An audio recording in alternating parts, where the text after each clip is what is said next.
Good morning बच्चों। कैसे हैं आप लोग?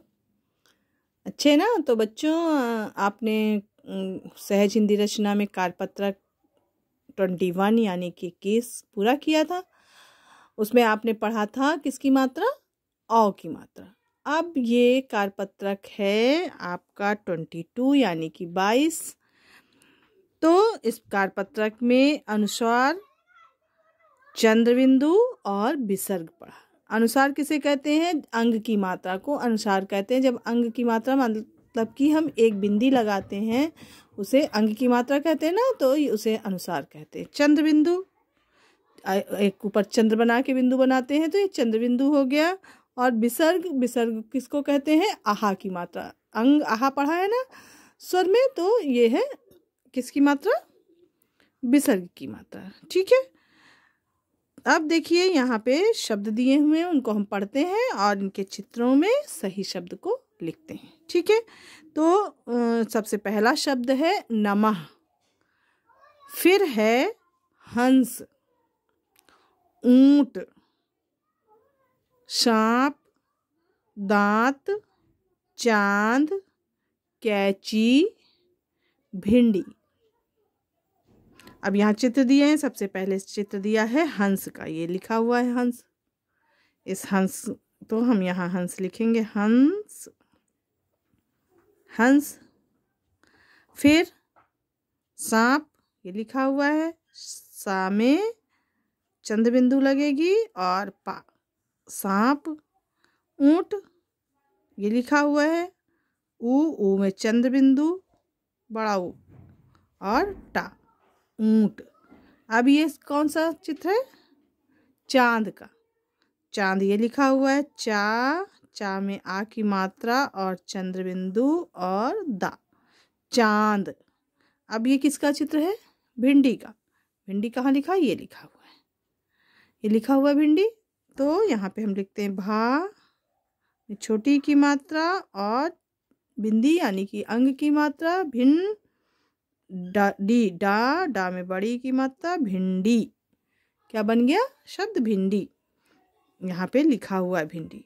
अब यह है कैंची का चित्र, तो हमें कैंची लिखना है। कैंची, कै, का में ए की मात्रा, कै, नाक के बल बोलते हैं ना, तो ये बिंदी लग जाती है, कैंची, चा में बड़ी की मात्रा, कैंची। अब देखिए ये किसकी चित्र है? दांत। यहाँ लिखा हुआ है दांत, दा में आ की मात्रा और चंद्र बिंदु और ता, दांत।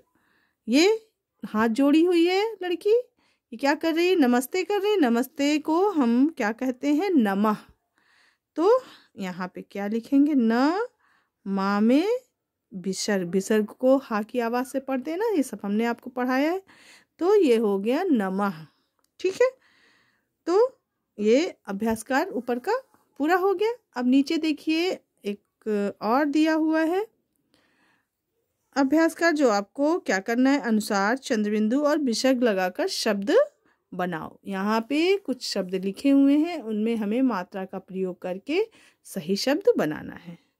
और यहाँ पे मात्राएं बनी हुई हैं कि कहाँ पे हमको किसकी मात्रा लगानी है। तो इस ब्लॉक में जो दिए हुई है मात्रा, उसी को यहाँ पे प्रयोग करना है हमें। जैसे इस मात्रा का यहाँ लाल कलर से दिखा रहा है ना, बिंदी के रूप में प्रयोग किया है, तो ये हो गया पिंजड़ा। इसी प्रकार हम यहाँ का में इस बिंदी को प्रयोग करेंगे तो ये हो जाएगा कंकड़। फिर इस बिंदी का यानी कि अनुसार की मात्रा यानी कि अंग की मात्रा का प्रयोग हम सा पे करेंगे तो हो जाएगा शब्द शंख। फिर ये हम झा पे करेंगे अंग की मात्रा का प्रयोग तो ये हो जाएगा झंडा। ठीक है। अब देखिए दूसरे ब्लॉक में देखिए अब चंद्र बिंदु का प्रयोग करना है। देखिए लाल से यहाँ पे प्रयोग किया गया है चंद्र। इसी प्रकार हमें यहाँ पहले वाले अक्षर पे चंद्र बिंदु लगाना है। तो जब हम इस पे चंद्र बिंदु लगा देंगे तो ये शब्द बन जाएगा, क्या बन जाएगा? पूंछ। फिर ता में अगर चंद्र बिंदु यहाँ लगा देंगे तो ये शब्द बन जाएगा हमारा तांगा। फिर इस पे चंद्र बिंदु लगा देंगे तो ये हो जाएगा आँख। ठीक है। अब देखिए इधर देखिए, अब यहाँ लाल से क्या? आहा की मात्रा यानी कि विसर्ग, इसको विसर्ग भी कहते हैं। विसर्ग का प्रयोग करना है। तो देखिए 2 बिंदी सामने लगती है, इसे विसर्ग कहते हैं। ये शब्द हो गया पुनः। इस पे लगाएंगे, इस पे कहाँ लगेगा, यहाँ पे लगेगा, तो ये हो जाएगा दुख। अब ये है, फिर यहाँ पे लगाएंगे तो ये शब्द बन जाएगा प्रातः। तो इस प्रकार से बच्चों ये अभ्यासकार हमारा पूरा हो गया। कि अभ्यासकार था कारपत्रक 22। तो सहज हिंदी रचना का कारपत्रक 22 पूर्ण कर लिया आज हम लोगों ने। आप भी सुंदर हैंड राइटिंग में इसको पूर्ण कीजिए और इन्हें अच्छे से याद भी कीजिए। ठीक है बच्चों, तो आज के लिए इतना ही। नेक्स्ट डे हम लोग कुछ और पढ़ेंगे। तब तक के लिए थैंक यू बच्चों।